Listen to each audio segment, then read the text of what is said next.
Popayán es llamada comúnmente la Ciudad Blanca por el color de las casas que adornan su arquitectura colonial. Fundada en 1537, es una de las ciudades más antiguas, no solo de Colombia, sino de América, y esta tradición histórica permite ofrecerle a quienes la visitan un amplio abanico de atractivos turísticos. Caminar por el centro histórico de Popayán es el eje de las personas que la visitan, siendo una de las ciudades del continente que mejor conserva la historia de la arquitectura. El turismo religioso es inseparable de la historia de la ciudad, y el momento propicio para hacerlo es en Semana Santa, donde su celebración ha sido reconocida por la UNESCO como parte de los patrimonios inmateriales de la humanidad.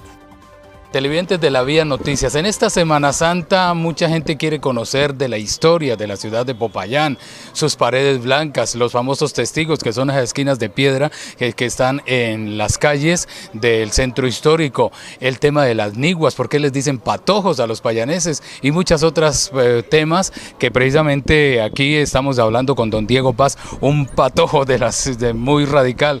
Bienvenido a nuestras noticias.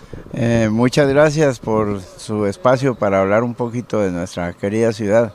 Bueno, las paredes blancas, ¿por qué a la ciudad de Popayán se le dice la ciudad de las calles blancas o la ciudad blanca?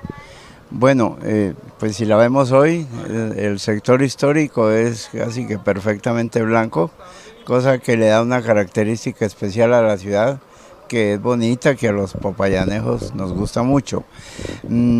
Antes, yo en mis 77 años, sí recuerdo que había un poco de color en algunas casas, pero no era totalmente colorida la ciudad. Más bien en los zócalos, en esa franja inferior de cada casa, sí tenían colores pasteles, ¿no? Color rosado, verde, claro. Después, digamos, tal vez a mediados del siglo XX, algún alcalde tuvo la iniciativa de poner en blanco todas las paredes que contraste con elementos como las ventanas, las puertas, las cornisas, y se hizo así, o sea, se completó la ciudad porque en su gran mayoría, como les digo, era blanca, había algunos elementos de color y entonces así se quedó. Inclusive en el himno habla de que las paredes son blancas. Hay una bellísima canción que se llama precisamente Ciudad de Paredes Blancas. O sea, eso ya es parte del patrimonio y de la identidad de la ciudad y de Payanés.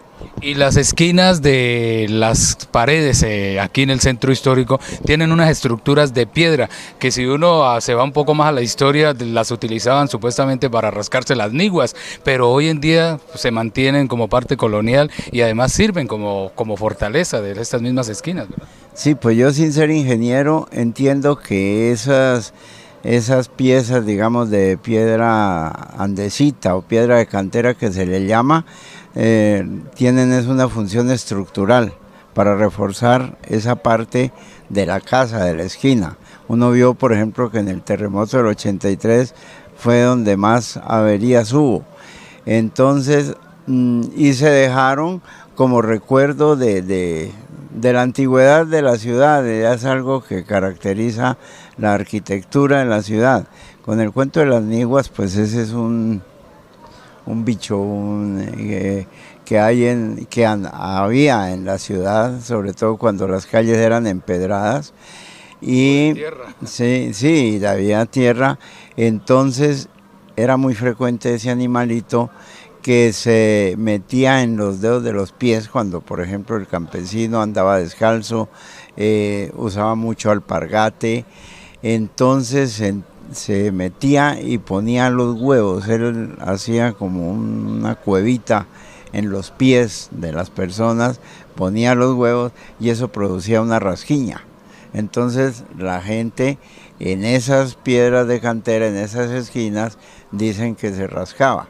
Lo que cuentan los viejos era que en las noches, cuando sentían esa rasquiña, las mamás o las abuelas les extraían ese bicho con una aguja y con una pomada que se llamaba otoba. O sea, eso lo tenían que ver todos los días porque no se les quedaba incrustado la nigua Ahora, al tener la nigua, el dolor en los pies hacía que caminaran un poco balanceados y tal vez levantar. Sí, como un pato. Entonces caminaban como patos o patojos.